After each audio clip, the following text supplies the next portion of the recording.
Começar pelos fins. A nova questão comunista. 1.10. Uma nova janela histórica. E, no entanto, mantenho que todos estes questionamentos tão largamente contestáveis nos remetem mesmo assim para uma última questão que não se pode eludir: o fim da União Soviética. Este aborto de século e meio de história revolucionária não nos proibirá para sempre de nos situarmos na continuidade dessa história? Pode um acontecimento de tamanha envergadura, cesura singular onde submerge toda uma postura geral, ser tido por outra coisa que não seja o fim do jogo? Mas poderá haver nele verdadeiramente ao mesmo tempo continuidade profunda das contradições do capitalismo e descontinuidade profunda no seu modo de superação? Chegou a altura de ser dialético. Teremos o direito de dizer, como várias vezes fiz por meu lado, que uma contradição não resolvida nem por isso se encontra em suspenso e que, pelo contrário, prossegue o seu trabalho em profundidade? Certamente, mas se fracassar radicalmente aquilo que a devia resolver, ela muda inevitavelmente de fase, sendo que a história, como se sabe, não se repete. Transição de fase histórica de contradições não ultrapassadas. Aqui está, sem dúvida, uma noção de importância inédita que é necessário juntar a uma conceptualização viva do materialismo histórico. Há século e meio nasceu uma grande causa, a da Revolução Socialista que o proletariado dirigido por um partido de vanguarda, conquistando em seu nome o poder de Estado para socializar os meios de produção, devia levar a cabo. O irrecusável fracasso da causa assim definida faz-nos entrar, já por si, numa outra época. Mas há mais. Todos os dados essenciais que tinham tomado duravelmente plausível tal empreendimento metamorfosearam-se com o tempo. Modo de produzir, estruturas de classe, lógicas políticas, realidades sociais, motivações pessoais, espírito do tempo, estado do mundo. Assim se encerrou uma janela histórica. Entendo esta janela como um quadro temporal limitado em que as condições provisoriamente existentes tornam possível um dado tipo de estratégia transformadora e impossíveis outras estratégias. Este termo retirado da astronáutica, janela de tiro para lançamento de um satélite, parece-me estar fadado para se tornar um conceito-chave da teorização histórico-política, ainda num sentido muito mais qualitativo do que quantitativo e não estreitamente conjuntural. A conjuntura fala da singularidade imprevista de um momento. A janela histórica, essa com mais forte teor racional, fala de todo um período. A bem dizer, a janela aqui evocada estava já em vias de se fechar com as grandes mutações cuja emergência o maio de 1968 traduziu de maneira confusa. De onde a incoercível obsolescência progressiva do comunismo tradicional, para não falar do brezhnevismo, apesar de todos os esforços de atualização, aliás demasiado limitados.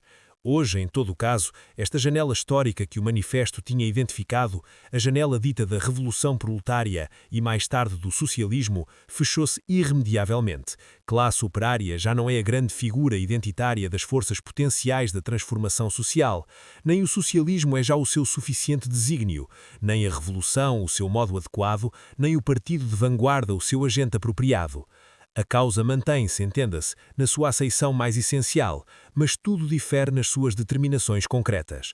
Aqui opera-se a clivagem entre um comunismo doravante arcaico, que ao recusar admitir o fecho da janela, fecha por isso mesmo todo o futuro, e um comunismo em refundação, atribuindo-se a tarefa de exploração teórica e prática da nova janela histórica, ainda tão mal conhecida e que o capitalismo e o anticapitalismo de hoje começam a desenhar de maneira conflitual, e de invenção da nova cultura, da nova política e da nova organização autenticamente comunistas que podem permitir tirar partido desse conflito.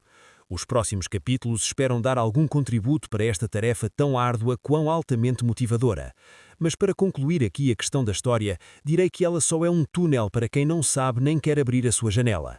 Com todas as reservas, não puramente formais, cuja justeza já admitimos, afirmamos que existe alguma possível e pertinente intelecção da história em vias de acontecer, e alguma esclarecida e possível prática do revolucionar social a encetar. Não. Na melhor parte da sua obra, Marx não hiperracionalizou a história. Pode-se considerar, no entanto, que ele ainda a não a dialetizou suficientemente de maneira materialista, subestimando constantemente os atrasos de consumação das lógicas históricas que discernia, por outras palavras, vendo mal até que ponto as suas visões prospectivas estavam em avanço relativamente ao movimento real. Marx não perspectivou que a era de saída da pré-história humana não fosse uma época relativamente curta homogénea, mas uma muito longa história com janelas janelas históricas profundamente mutáveis. É esta mudança qualitativa das mais inesperadas que nos vai ser necessário tirar passa limpo. Resta que o futuro tinha um nome e que o conserva. Com esta formulação, é claro, totalmente metafórica, quer-se significar que, a despeito das suas contingências e turbulências, descontinuidades e falsos semblantes, a história encerra na sua teimosa objetividade suficiente lógica continuada para oferecer a uma subjetividade combativa razoáveis hipóteses de levar a cabo uma grande causa. Ora, haverá algo de mais grandioso e necessário, tanto objetiva como subjetivamente, do que acabar com uma inumana sociedade de classes, desde sempre e hoje cada vez mais em vias de desencadear uma proliferante e irreversível desumanização do género humano? Consintamos em chamar ao futuro sociedade sem classes, mas porquê comunista, a qualquer preço? Que a primeira denominação provoque tanta indiferença, enquanto que a segunda, todavia seu sinônimo, é ainda tão disputada, não bastará para mostrar quanto a questão comunista está decididamente longe de estar encerrada? É por isso que não é de modo algum supérfluo continuar a argumentar, num debate em que a aposta é demasiado alta para poder já não estar em jogo. Objetaram-se, ainda se objetam, duas coisas em relação à manutenção da palavra comunismo como designação teórica e política do movimento universal de emancipação que o nosso tempo reclama: o seu conteúdo semântico e a sua ressonância histórica.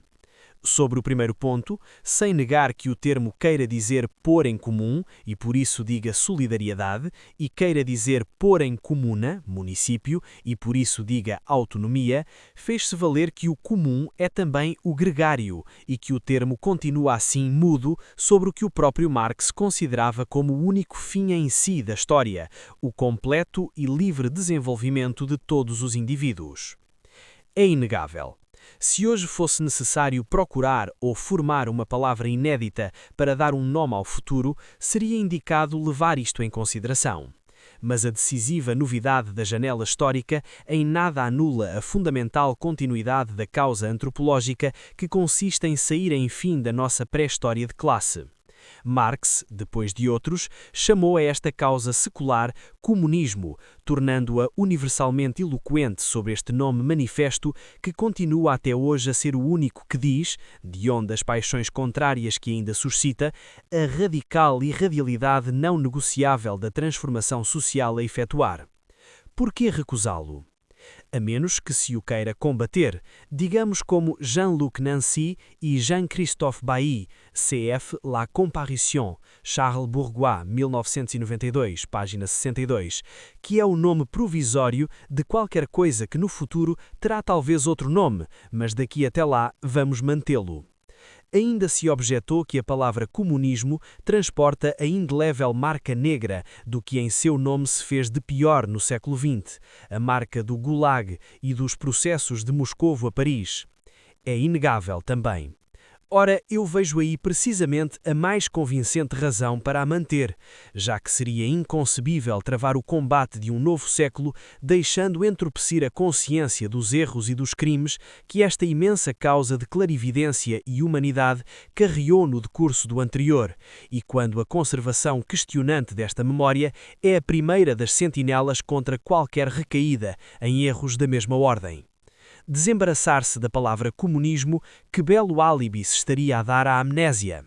Desde sempre militante em todas as batalhas unitárias da esquerda, não quereria, entretanto, pela minha parte, por nada deste mundo, pertencer a uma formação política como o Partido Socialista, que, após a sua transformação de Épinay, em 1971, imaginou, porque tinha mudado de nome, não ter de ter contas a prestar em relação à anterior SFIO, nem em relação à sua aliança com a pior direita, em relação à repressão anti-operária e aos crimes das guerras coloniais. Alegre branqueamento que nos valeu depois a gestão neoliberal, o rigor antissocial, a política africana de Mitterrand. Mais uma vez, e sem, mais uma vez, um balanço suficientemente crítico deste período, poderemos considerá-lo fundamentalmente acabado? Deixemos a pedra do passado no sapato se não quisermos ser, no próprio sentido da expressão, sem escrúpulos. O grande refundador da psicologia, Lev Vygotsky, foi confrontado nos anos 20 com um problema análogo de vocabulário. Podia-se conservar a velha palavra psicologia, por outras palavras, ciência da alma, nome secular de todas as ilusões idealistas, para nomear a ciência tão nova que a seus olhos era necessário edificar? No fim de La signification historique de la crise en psychologie, o significado histórico da crise em psicologia, ele argumenta de maneira admirável em favor da ousadia em conservá-la. Não queremos, diz ele, uma denominação artificial, uma síntese trivial e arranjada para a nossa disciplina.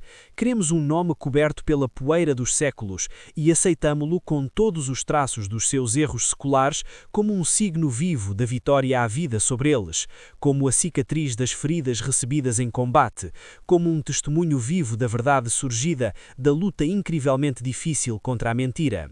Sim, comunismo, precisamente. Dito isto, principalmente não instauremos um fetichismo terminológico. O que conta é o comunismo de facto, mesmo que sem a palavra. Adeptos de todo o comunismo de facto, unam-se.